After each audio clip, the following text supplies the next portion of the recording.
नमस्कार। जन टीवी के उत्तराखंड के इस खास बुलेटिन में एक बार फिर से आप सभी का बहुत स्वागत है। मैं हूं आपके साथ प्रियंका तिवारी। खबरों को विस्तार से जानेंगे, लेकिन उससे पहले एक नजर हेडलाइंस पर।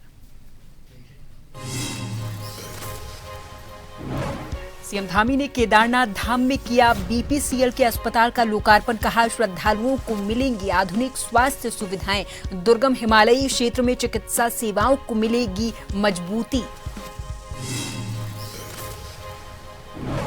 चंपावत मामले को लेकर कांग्रेस का भाजपा पर बड़ा हमला। प्रदेश उपाध्यक्ष ने पुलिस की बदलती थ्योरी पर उठाए सवाल। आरोप लगाया कि आपसी रंजिश में नाबालिग का इस्तेमाल कर रही भाजपा। निष्पक्ष जांच की मांग। ऊधम सिंह नगर में सरकारी जमीन कब्जा कर बनाई अवैध मजार लैंड। जिहाद की शिकायत पर प्रशासन हुआ सख्त। महापौर ने निर्माण सीज करने और ध्वस्तीकरण के दिए निर्देश।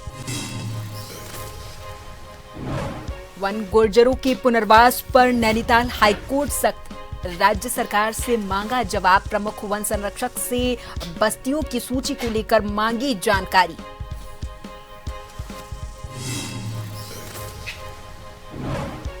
और उत्तराखंड के सभी 13 जिलों में बारिश की संभावना। 5 पहाड़ी जिलों के लिए जारी की विशेष चेतावनी। उत्तरकाशी, रुद्रप्रयाग और चमोली समेत कई हिस्सों में बारिश और बर्फबारी का अनुमान।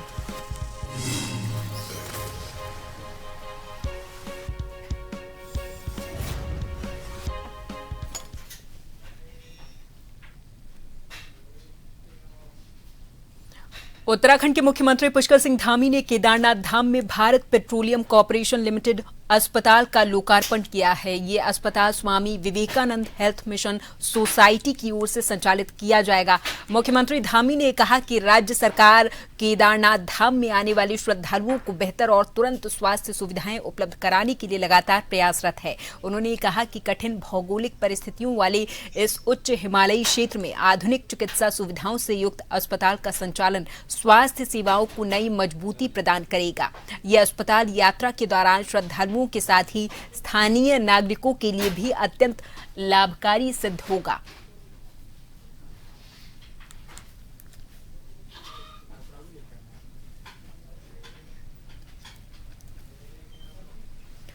उत्तराखंड में गौ संरक्षण और गौशालाओं को लेकर पशुपालन मंत्री सौरभ बहुगुणा ने बड़ा बयान दिया। मंत्री ने कहा कि पूरे देश में भारतीय जनता पार्टी की सरकारी गौ संरक्षक के लिए काम कर रही है, लेकिन उत्तराखंड सरकार इस दिशा में सबसे बेहतर काम कर रही।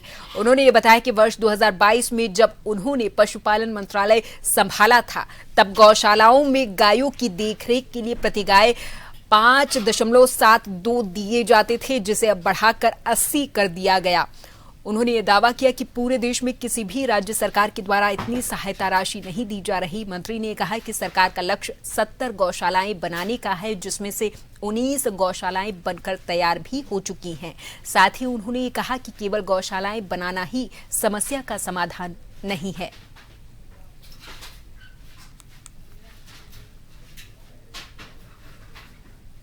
पहली बार पूरे देश की पहली सरकार है जिसमें पालन के गौशालाओं के लिए 5.75 से 2022 में हमने शुरुआत करी थी। जब मैंने पहली बार ये मंत्रालय संभाला, हम गौशालाओं के लिए जो हमारे पशु रहते हैं उनकी देखरेख के लिए 5.75 देते थे। आज उसको हमने बढ़ाकर लगभग 80 रुपये किया है, जो पूरे देश में कोई सरकार नहीं दे रही है, सिर्फ उत्तराखंड सरकार दे रही है। हमने 70 नई गौशालाओं का निराश्रित पशुओं के लिए 70 नई गौशालाओं को बनाने का प्रण लिया है, जिसमें लगभग 19 गौशालाएं हमारी लगभग बनकर तैयार हो चुकी हैं। मेरा आप सारे चैनल के माध्यम से, जितने भी हमारे यहाँ पे पत्रकार बंधु हैं, उनके माध्यम से उत्तराखंड की देवतुल्य जनता से निवेदन है कि गौशाला बनाना उसका कोई एक सॉल्यूशन नहीं है। हमने गौ माता को अपनी माता का दर्जा दिया है, तो उसका देखरेख करने की भी जिम्मेदारी हमारी है। आज जितने भी निराश्रित पशु सड़कों पर आ रहे हैं, वो कहीं ना कहीं हमारे ही द्वारा छोड़े जा रहे हैं। जब वो दूध देना कम कर दे रही है, या वृद्ध अवस्था में जा रही है, या बीमार हो रही है, तो हम ही लोग हैं जो उनको सड़कों पर छोड़ रहे हैं। तो मेरा आप सारे चैनल के माध्यम से यही निवेदन है जनता से कि जिसको हमने माता का दर्जा दिया है, उसकी देखरेख करने की भी जिम्मेदारी हमारी है।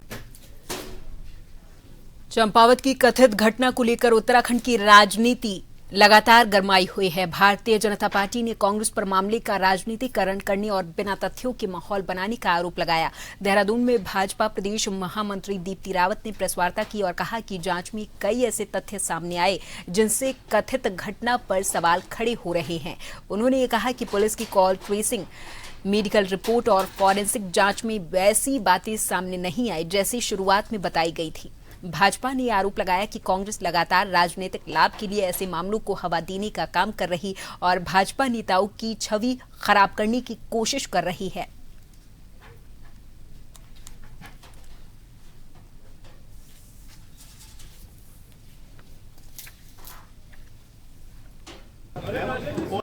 कि एक घटना जो चंपावत में होती है और उसको एक पूरा उसका राजनीतिकरण किया जाता है और उसके बाद जब साक्ष्य सामने आते हैं तो हमें पता लगता है कि तथ्य क्या है और क्या क्या हुआ वहां पर, और ऐसा कुछ था ही नहीं जिसको राजनीति जिसपे करने की कोशिश की गई। हम सब ने देखा कि ये जिस प्रकार का कृत्य है, अगर हम बात करें हमारे प्रदेश की, हमारे देश की बच्चियों की, तो हम सब उनके लिए प्रतिबद्ध हैं कि किस तरह उनकी जो सुरक्षा है हमारे लिए सर्वोपरि है, सबसे पहले है।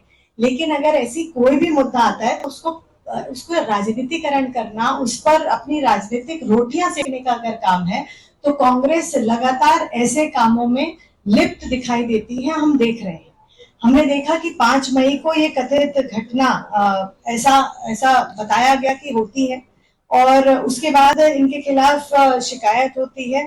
3 लोगों के उसमें नाम आते हैं जिसमें कि एक बच्चा जो है वो अग्निवीर की भी तैयारी कर रहा है, उसके भी करियर से खिलवाड़ करने की कोशिश ये होती है। और उसके बाद हम सब ने देखा कि कैसे हमारी जो एसपी हैं उनका बयान उसमें आया है कि उनके जो कॉल ट्रेस किए गए, उनकी लोकेशन जो उस पे आई है, तो वो उस जगह के जहां जो घटना स्थल बताया गया ना वहां की हुई, ना उसके आसपास की कहीं की है। उसकी वहीं देहरादून में चंपावत मामले को लेकर कांग्रेस ने भारतीय जनता पार्टी पर निशाना साधा। कांग्रेस के प्रदेश उपाध्यक्ष सूर्यकांत धस्माना ने कहा कि पहले पुलिस ने घटना को गंभीरता बताते हुए रेप और रेस्क्यू की बात कही, लेकिन बाद में पूरे मामले को साजिश बताया गया। धस्माना ने कहा कि जिन लोगों के नाम सामने आ रहे उनका संबंध भाजपा संगठन से रहा है। उन्होंने आरोप लगाया कि भाजपा अपनी आपसी रंजिश में एक नाबालिग लड़की का इस्तेमाल कर रही है। साथ ही इस पूरे मामले की निष्पक्ष जांच की मांग की है।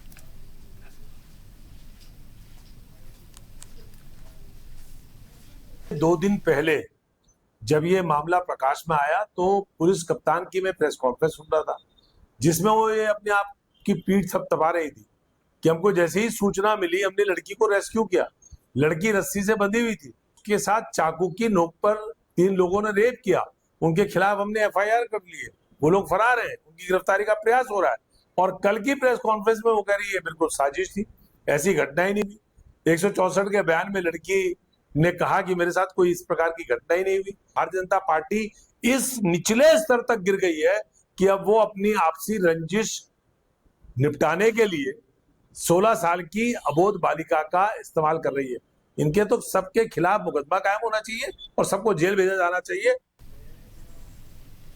देहरादून में कांग्रेस मुख्यालय में प्रेस वार्ता के दौरान प्रदेशाध्यक्ष ज्योति रौतेला ने चंपावत में बालिका से हुए कथित दुष्कर्म मामले को लेकर भारतीय जनता पार्टी सरकार पर तीखा हमला बोला है। उन्होंने कहा कि भाजपा के नेता लगातार महिला उत्पीड़न के मामलों में संलिप्त पाए जा रहे। ज्योति ने सवाल उठाया कि क्या इस मामले को भी अंकिता भंडारी केस की तरह दबाने की कोशिश हो रही है। उन्होंने पिछले 11 वर्षों में देश में बढ़ते महिला अपराधों का जिक्र किया और बाल अधिकार आयोग की भूमिका पर भी गंभीर सवाल खड़े किए और मामले की निष्पक्ष जांच की मांग की है।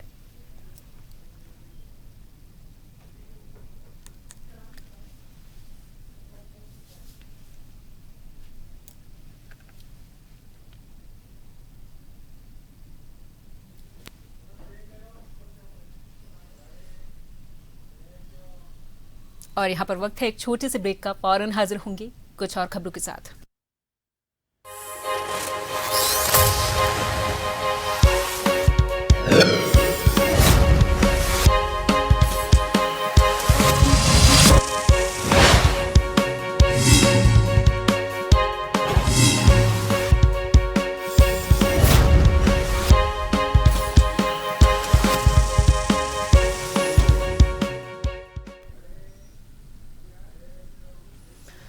विश्व रेड क्रॉस दिवस के मौके पर जिला विधिक सेवा प्राधिकरण उत्तरकाशी के द्वारा राजकीय इंटर कॉलेज में चिकित्सा और विधिक जागरूकता साक्षरता शिविर का आयोजन किया गया, जिसमें विद्यालय के बच्चों और क्षेत्र की जनता ने हिस्सा लिया है। शिविर के मुख्य अतिथि के रूप में जिला जज MM सुल्तान ने दीप प्रज्वलित कर कार्यक्रम की शुरुआत की और मुख्य अतिथि के रूप में हिस्सा लिया और बच्चों ने सरस्वती वंदना के साथ मुख्य अतिथि का स्वागत किया है।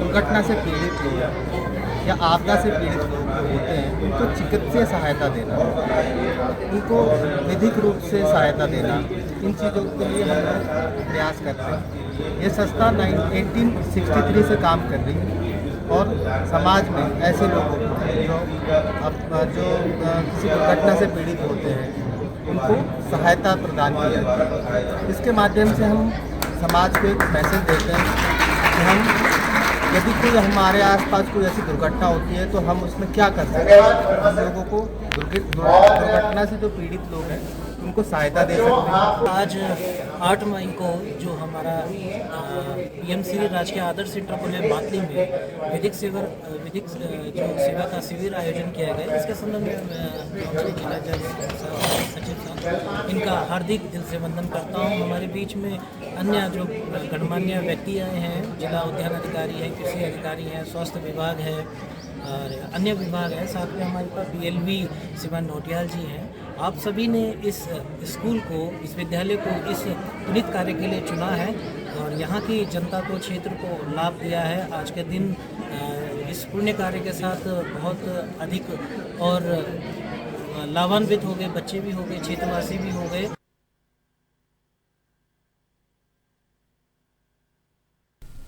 उत्तराखंड के जिला मुख्यालय ऊधम सिंह नगर में लैंड जिहाद करके अवैध रूप से मजार बनाने का मामला सामने आया। जानकारी के मुताबिक सरकारी जमीन पर कब्जा करके मजार बनाए जाने का मामला सामने आने पर प्रशासन भी हैरान रह गया। इस मामले की गंभीरता को देखते हुए महापौर ने तत्काल निर्माण को सीज किया और ध्वस्तीकरण की कार्रवाई के निर्देश दिए हैं।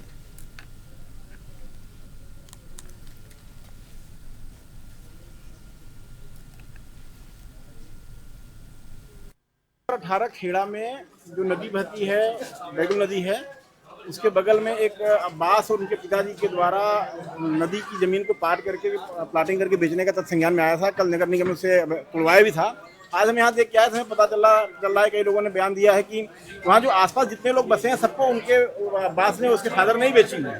इस प्रकार से सरकारी जमीन, नजूल जमीन, नदी की जमीन को प्लाटिंग करके पूर्व में बेचा गया, वर्तमान बेचने का प्रयास किया जा रहा है।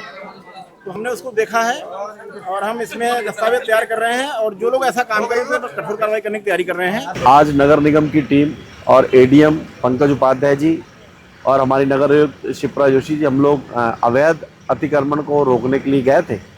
तो वहीं सूचना मिली कि यहाँ अज्जू मियाँ के एक व्यक्ति ने, जिसने अवैध प्लॉटिंग की है, उसी के बगल में ही उसने एक अवैध मजार भी बनाई अपने माता पिता की मेहरबान के नाम से। तो आज हमने उस मजार को भी सीज करने का काम किया है और उस जो भूमि पर अतिक्रमण हो रहा था उसे भी रोकने का काम किया है। रुड़की के भगवानपुर औद्योगिक क्षेत्र से सिस्टम को शर्मसार करने वाली तस्वीरें सामने आई। यहां की औद्योगिक इकाइयों के द्वारा रात के अंधेरे में छोड़ा जा रहा केमिकल युक्त जहरीला पानी सिसौना गांव के खेतों में तबाही मचा रहा है। ब्याज पर कर्ज लेकर फसल बोने वाले किसान आज अपनी बर्बादी पर आंसू बहा रहे हैं। लहलहाती फसलें इस जहर के कारण काली पड़ चुकी हैं, जिससे किसानों के सामने परिवार पालने और कर्ज चुकाने का संकट खड़ा हो चुका है। मामले के तूल पकड़ने पर ज्वाइंट मजिस्ट्रेट ने कंपनियों को चिन्हित किया और कार्रवाई का भरोसा दिया है।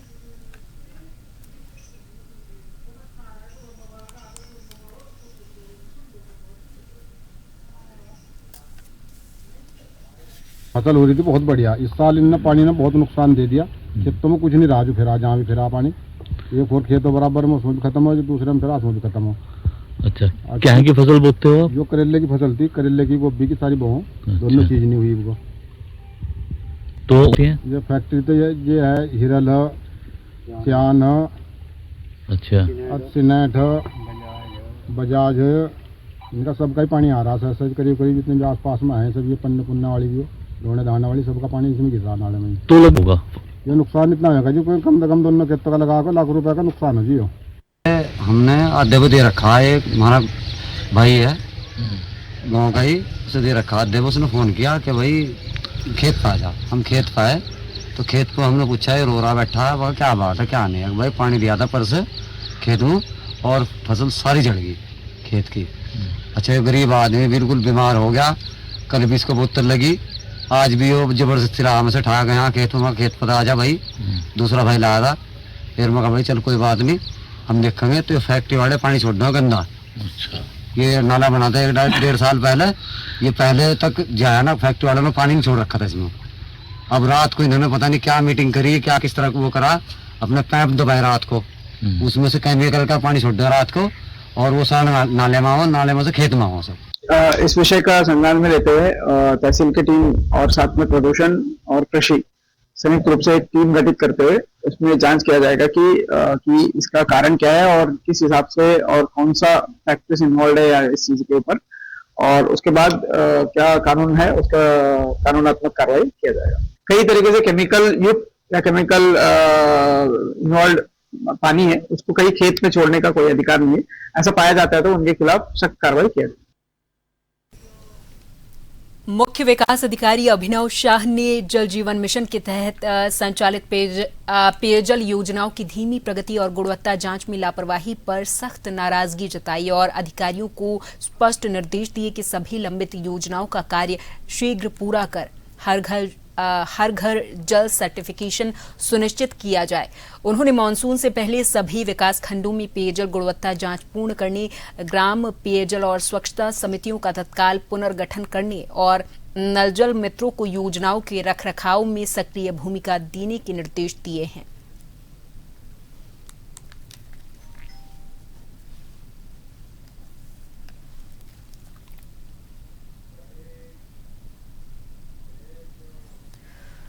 रामनगर नगर पालिका ने कोसी रोड के चूड़ी गली में अवैध अतिक्रमण के खिलाफ बड़ा अभियान चलाया। इस दौरान पालिका टीम और अतिक्रमणकारियों के बीच तीखी झड़प भी हुई है, लेकिन टीम ने कार्रवाई जारी रखी और नाली पर बने चबूतरे और स्लैब हटाए हैं। नगर पालिका के अनुसार करीब 15 दुकानदारों का अतिक्रमण हटाया गया। अधिकारियों ने बताया कि पहले भी चेतावनी दी गई थी, लेकिन दोबारा अतिक्रमण कर लिया गया, जिससे सफाई व्यवस्था प्रभावित हो रही थी।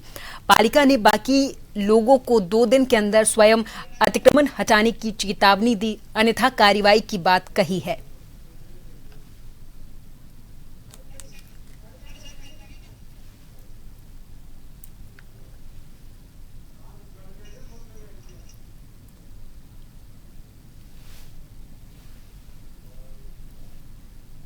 जी आज जिला प्रशासन के द्वारा दिए गए निर्देशानुसार आज नगर पालिका परिषद ने आज चूड़ी गली जो हमारा कोसी रोड पर है वहाँ पर कुछ अतिक्रमण की शिकायतें हमें प्राप्त हो रही थी। पूर्व में भी हमारे द्वारा मौखिक रूप से सभी जितने भी हमारी दुकानदार हैं और उन सबको बताया गया था कि नाली के ऊपर जो बने हुए चबूतरे हैं जिससे सफाई होने में भी दिक्कत हो रही है, उनको खाली करने के निर्देश दिए गए थे, परंतु उनके द्वारा उस पर कोई कार्रवाई नहीं की गई। तो आज नगर पालिका के द्वारा लगभग हमारे द्वारा 15 ऐसी दुकानें हैं जिनके ऊपर के जो है चबूतरे तोड़े गए हैं और बाकियों को भी निर्देश दे दिए गए हैं कि वह 1-2 दिन में अपनी चबूतरे इसमें बिल्कुल ठीक तरीके से सफाई करवा दें, अन्यथा की दशा में नगर पालिका स्वयं इस पर कार्रवाई करते हुए उनको ठीक करवा देगी।